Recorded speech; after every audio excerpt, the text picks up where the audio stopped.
El asunto del poder se ha tratado desde diferentes ámbitos ideológicos, en los que eventualmente se ha venido forjando un concepto cada vez más complejo, ya que las ideas de la modernidad no forjan a la actualidad. De ser así, existiría un sistema que se rija por meritocracia y continuo progreso, pero pues la cuestión del poder no es tan sencilla. No la ejerce una persona por estar simplemente en una situación de privilegio, ni tampoco alguien por usar medios represivos. Hay una serie de técnicas de persuasión, privilegios, técnicas, ideas colectivas y diferentes sistemas jerárquicos, diferentes a los verticales, que influyen en las dinámicas de lo que nosotros llamamos poder. Entonces no es tan simple.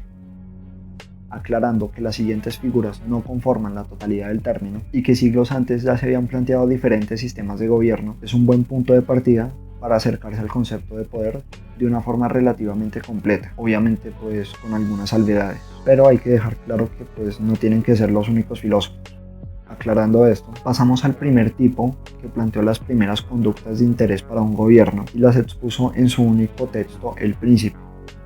Hablamos de Nicolás Maquiavelo. Para ponerlo en contexto, y a pesar de no ser un filósofo realmente, leyendo historia y consiguiendo una serie de alianzas importantes, logró leer muy acertadamente las dinámicas sociales de ese entonces, y este compendio de enseñanzas se las dejó como herencia al gobernante de turno. Algunos puntos que yo considero resaltables era su pragmatismo, una visión que hoy entendemos mejor por la escuela utilitarista de Jeremy Bentham, pero básicamente rechaza esta visión muy idealista basada en máximas universales, ya que realmente se consideran muy inalcanzables en la práctica. También rescato lo adelantado que era en términos de conducta humana, sobre todo teniendo en cuenta que estos conceptos se vinieron a solidificar muchísimo después ya con la psicología, y aunque aquí pues muy vagamente ya están presentes. Y por último, la relevancia y extrapolación que hay en muchas de sus ideas, incluso con gobernantes actuales. Esto habla muy bien de cómo envejecieron sus ideas con el paso del tiempo. Aún sigue siendo en algunos puntos bastante vigente.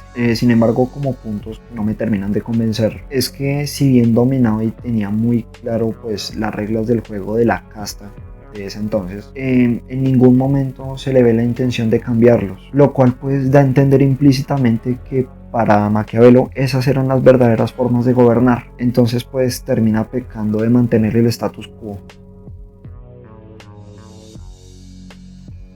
Después de Maquiavelo pasamos a Marx. Es imposible hablar de poder y no mencionar a uno de los mejores críticos de la escuela de la sospecha. A lo que se refiere en términos de poder, las jerarquías para Marx son clave. También el valor invertido del dinero y las diferentes formas de enajenación descritas con el materialismo histórico. Evidenciar la forma de cómo una clase se va enriqueciendo.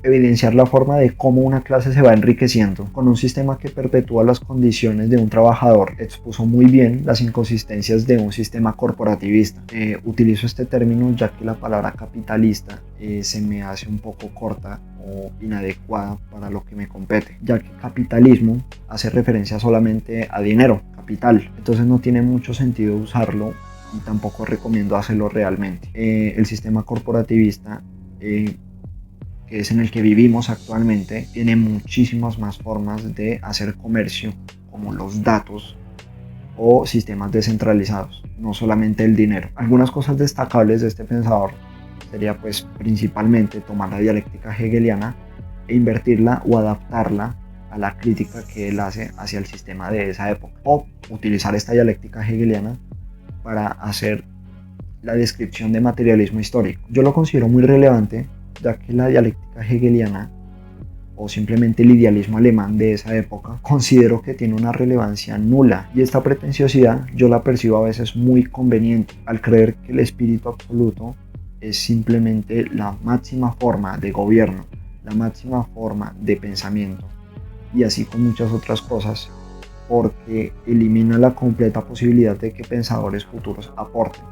Para Hegel, el pensamiento absoluto ya se había solidificado, ya se había formado y había llegado a su punto culmen en ese momento histórico, lo cual es completamente falso. Lo segundo fue una correcta descripción de cómo se fueron sintetizando y formando las diferentes formas de gobierno, las diferentes jerarquías y cómo se distribuían entre sí, lo que ya estábamos mencionando antes. Entonces se ve evidenciado desde las formas más nómadas hasta la industrialización. Y por último, como para terminar, algunos conceptos que yo considero que siguen teniendo vigencia, cosas como el fetichismo, la enajenación y la ideología hoy en día siguen siendo muy bien descritas desde la lectura de Marx y siguen teniendo todo el sentido del mundo. Ahora, si tuviera que señalar algo negativo, sería su visión tan reduccionista de la historia, ya que se limita a puras dinámicas de poder. Entonces da a entender que la historia de la humanidad se basa en guerras, dinámicas sociales y jerarquías, que ojo, son elementos importantes y claves en la historia,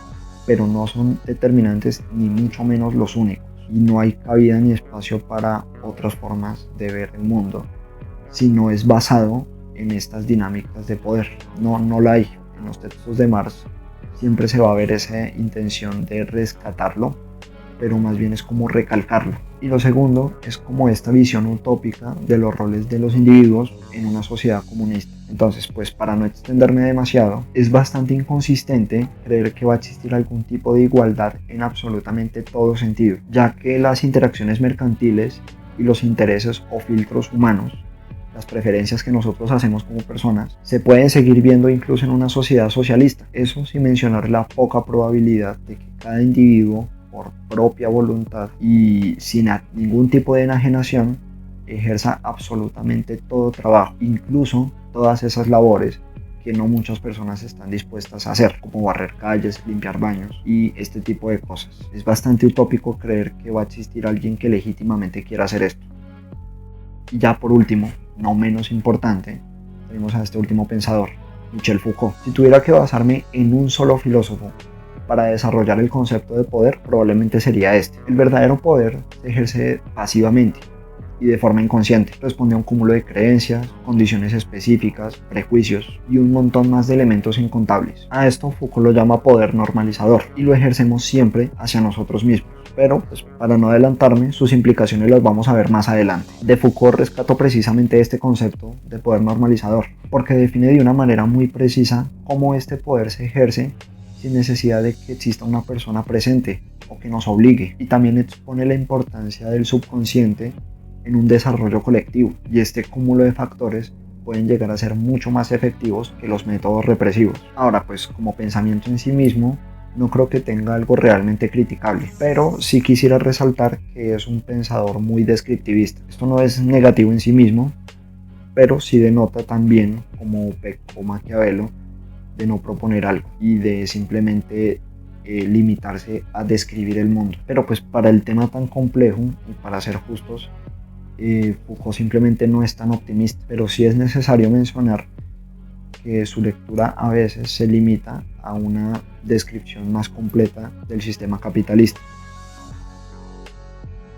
Entonces, y para desarrollar ya el tema del poder, a grosso modo, históricamente hay mucho que podemos hablar acerca del poder. Sin embargo, he estado evitando mencionar específicamente qué métodos se necesitan para ejercer este dichoso poder, también quién lo ejerce en caso de poseerlo, y por qué he mencionado tantas veces que no se limita solamente a métodos represivos. Así, diferentes pensadores han intentado interpretar este fenómeno, pero la mayoría se quedaron muy cortos. Esto sucede porque el poder, a diferencia de otro tipo de conceptos, tiene muy poco que ver con lo hipotético o con lo ideal. Tiene más que ver con los fenómenos reales e inmediatos. Pues ya con un entendimiento mejor de estas implicaciones, podríamos señalar 7 puntos al respecto.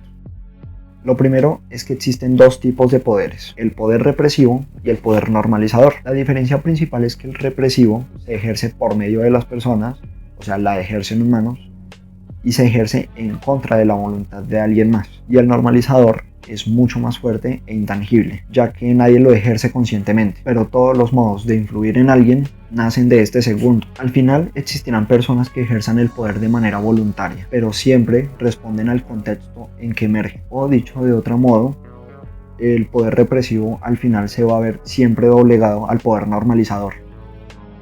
Lo segundo, muy importante, es que no existe poder sin jerarquía. Esto es muy importante. La razón por la que nosotros no podemos vivir en igualdad, o la razón por la que no existe la igualdad, como coloquialmente la entendemos, es porque siempre existirán diferencias entre nosotros y siempre nos vamos a ver determinados. Entonces, en dicho proceso, habrán personas que desempeñen mejor algunas tareas que otras, y así nos iremos organizando hasta que existan orgánicamente estas superioridades, o dicho de otra forma, jerarquías. Ahora, la naturaleza de estas diferencias las determina los recursos, la interdependencia y las estrategias de salida. Me explico. Al no faltar los recursos en una jerarquía, los lazos de interdependencia son mayores. Y si dichos lazos de interdependencia se solidifican más, aumenta muchísimo más la posibilidad de migrar a otro grupo o a otra jerarquía. O dicho de otra forma, entre mayor sean los lazos de interdependencia, van a ser mejores las estrategias de salida. Entonces, ¿qué pasa si estas tres se ven escasas? Lo que vemos es que la jerarquía se termina volviendo mucho más vertical y se va a terminar rigiendo por poder represivo de quien domine por pura superioridad física, por ejemplo. Pero si los recursos no son un problema y los lazos de interdependencia todavía existen entre gobernantes y gobernados, la forma de organización se parecerá más a una forma horizontal, en el que existe muchísima más fluidez a la hora de cambiar de líder y la reputación de cada individuo se vuelve más válida. El tercer punto es que nadie gobierna solo. Absolutamente ninguna figura de autoridad, ya sea gobernante, empresario, monarca o dictador, y cualquiera de sus derivados, es capaz de gobernar por su propia cuenta. Su único poder medianamente real sería la capacidad de tomar decisiones de forma temporal, pero un gobernante no puede ni pelear en guerras, ni crear estructuras de gobierno solo, ni tampoco construir infraestructuras, precisamente por la misma razón. Solo se limita a tomar decisiones. Abajo de este líder están los esenciales, encargados de hacer valer la voluntad del líder de turno. En una dictadura serían un puñado de burócratas, en un colegio vendría a ser el consejo directivo y en una especie de monarquía vendría a ser lo que conocemos como la nobleza. Estos esenciales también dependen de un cúmulo de personas aún más grande, que son los influyentes, la gente cuya opinión realmente importa para alcanzar el poder. En una democracia serían todos los votantes que sean mayoría. En el modelo de gobierno chino vendrían a ser todos los miembros del Partido Comunista. Pero es que además los influyentes apenas son una pequeña parte de los intercambiables de un grupo todavía más grande. Los intercambiables son la población en general que en teoría puede participar de una u otra forma, pero su única participación es apenas un pequeño voto. Para poner algunos ejemplos, en una empresa vendrían a ser todos los que son dueños de 1% o 0.1% de las acciones. En una democracia ideal vendrían a ser todas las personas que técnicamente son mayores de edad. Y también en dicha democracia, para ponerlos en contexto, serían todas esas personas que tienen derecho a escoger entre dos opciones de un gobierno. Un ejemplo sería, por ejemplo, el plebiscito que sucedió en Colombia, en el que si bien nosotros podemos elegir entre sí o no, en ningún momento se nos da la opción de escoger algo diferente. O simplemente el modelo que nosotros más conocemos vendría a ser todo mayor de edad de una democracia indirecta. Entonces, como podemos observar, cada participación deja de ser valiosa en sí misma. En realidad todos dependen de todos, aunque existan superioridades. Y ni el mayor gobernante con la jerarquía más alta tiene su poder asegurado si no tiene contentos ni a sus influyentes, ni a sus esenciales, ni a sus intercambiables. El cuarto punto clave es que el poder siempre busca un balance. Hablando anteriormente de los esenciales, es importante aclarar que es muchísimo más factible tener una cantidad reducida de estos, ya que esto facilita muchísimo más su gestión. Y estos esenciales a su vez se deben asegurar que tengan una menor cantidad de personas o una menor cantidad de influyentes que puedan gestionar, y pues así sucesivamente con cada parte de la jerarquía. En el poder, si esto no sucede, el escenario que vemos es que un gobernante va a tener que gestionar a una cantidad mucho mayor de gente y eso dificulta muchísimo su gestión. ¿Por qué? Porque la jerarquía entonces se vuelve inestable y el gobernante tendrá que tener contentos a una cantidad muchísimo mayor de gente. En cambio, si sus esenciales se mantienen en menor proporción, se facilita este trabajo. Con esto se asegura que mantenga el poder, que cada una de las partes de la jerarquía sea estable, que cada uno de los integrantes que hace parte de esta jerarquía pueda mantener el bienestar de sus intereses personales. Esto lo podemos entender de una forma muy sencilla. Si un presidente se ve en la necesidad de lidiar con un congreso, lidiar con una corte y lidiar con la mayoría de votantes, tiene un cúmulo gigante de personas a quien convencer, y si por algún motivo no lo logra, esa persona no va a mantener el poder. Si una persona le va muy bien en este modelo económico, podría llegar a simplemente gobernar 4 años o como mucho 8. En cambio, en una forma de gobierno un poco más totalitaria, solamente se necesita tener interesado al cúmulo de personas que hagan parte de un pequeño comité y que estos a su vez tengan contratados a un montón de empleados que ejerzan su voluntad, y de esa forma se solidifica muchísimo más y se entiende por qué muchísimos modelos fascistas, a pesar de ser muy totalitarios, tienen éxito a la hora de mantener el poder. El quinto punto es que nada es gratis, todo tiene un precio. La forma como se puede fondear un gobierno medianamente estable es con recursos. Y como sabemos, estos no salen de la nada, ni muchísimo menos los trabaja el gobierno. Entonces, ¿cómo se recurre a estos recursos? Con impuestos. Entonces, si una persona trabaja para pagar impuestos, va a trabajar muchísimo menos. En cambio, si una persona se le cobra menos impuestos, va a trabajar muchísimo más. El problema es que no va a trabajar para ese gobernante. Esto lo que termina es acrecentando la cantidad de esenciales, cosa que vimos anteriormente no es factible. Si nosotros dependemos de los impuestos de absolutamente todos los ciudadanos, se vuelve muchísimo más inestable esta pirámide. Se vuelve muchísimo más ideal no depender de los impuestos. Un ejemplo de forma de cómo nosotros podríamos fondearnos sin necesidad de impuestos sería con préstamos de empresas extranjeras. Esta es una ayuda directa económica, pero que resulta muy riesgosa porque cabe la posibilidad de que esa persona sea atrapada en estos negocios ilícitos y pues termine encarcelada. Entonces, uno de los esenciales perfectamente podría tomar el turno de ese gobernante y volverse ese nuevo líder. Es algo bastante riesgoso, pero hemos visto a lo largo de la historia que muchísimos gobiernos han adoptado este método y están dispuestos a pagar ese precio con tal de mantener el poder. Por ello, y de una forma irónica, se explica por qué muchísimos países que tienen bastantes recursos viven en miseria. Países como el Congo, Venezuela o Arabia Saudita, porque algo muchísimo mejor que no depender de la gente y tampoco depender de un préstamo extranjero es simplemente no depender de absolutamente nadie. ¿Y de qué forma se logra esto? Teniendo la riqueza ahí mismo. Países afortunados que cuentan con reservas de petróleo gigantes se ven en miseria completa, ya que el gobierno no tiene ningún incentivo para fortalecer los lazos de interdependencia. Un gobernante no se ve en la necesidad de invertir en salud pública, en infraestructura o en educación. Basta simplemente con pagarle a una empresa extranjera que extraiga ese petróleo y venderlo al mercado internacional. El sexto punto es que no existe el poder aislado. Actualmente no existen gobiernos que no se preocupen por las naciones extranjeras, que no las vean como determinantes para mantener su poder. ¿Por qué? Recordemos que vivimos en un imperio y las naciones más pequeñas tienen que ejercer la voluntad de las potencias económicas. Entonces se vuelve mucho más complicado en países de Latinoamérica, por ejemplo, o cualquier otro país europeo que simplemente se vea obligado por potencias como Rusia. No basta simplemente con tener contentos a sus esenciales, ni a sus influyentes, ni a sus intercambiables, sino que además todo esto lo tenemos que lograr asegurándonos que no intervienen en los intereses del imperio. El séptimo y el último punto para acabar es que realmente nadie está en control. Durante todo el video hemos visto cómo se mantiene el poder de forma colectiva y a veces se puede dar a entender como si emanara de un punto fijo o concreto.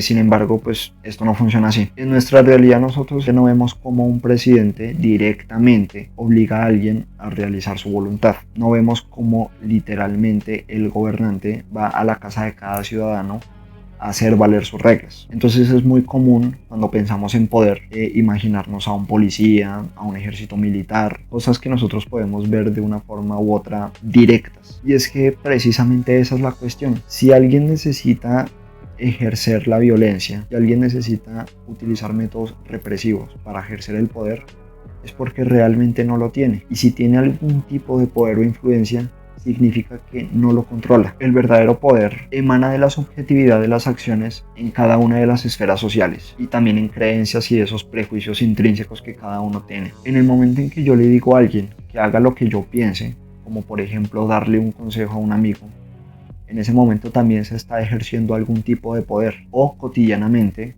tomando las decisiones que yo tomé cuando perfectamente hubiese podido actuar de una manera completamente diferente, denota que hubo algún tipo de poder ejerciendo sobre mí. Y esto responde al poder normalizador. El verdadero poder no se concentra, ni tampoco se combate eliminando todo aquello que me estorbe. Es una completa excusa para no pensar, creer que el poder está en manos de alguien más, o creer que todos los males nacen de un punto concreto, de una ideología, o de un gobierno, de una casta, o de un grupo de personas en general. Básicamente es una excusa, es un atajo fácil, muy flojo mentalmente hablando, creer que le podemos echar la culpa a un villano. Y es bastante simple. De ser así, por lo menos tendríamos la excusa de echarle la culpa a alguien. Es muchísimo más fácil creer que existen villanos en la historia que hacen papel de villano y que simplemente están ahí para hacerle mal al mundo. Necesitamos convencernos a nosotros mismos de que somos los héroes de la historia y este arquetipo en realidad nos está haciendo muchísimo más daño. Pero la realidad es que no tenemos nadie a quien juzgar o no le podemos echar la culpa del poder normalizador. Cualquiera que piense que tiene el control de su poder, tarde o temprano se va a terminar estrellando y se va a dar cuenta de la cantidad de cosas que desconoce, porque nadie, absolutamente nadie, se encuentra en control. Muchísimas gracias.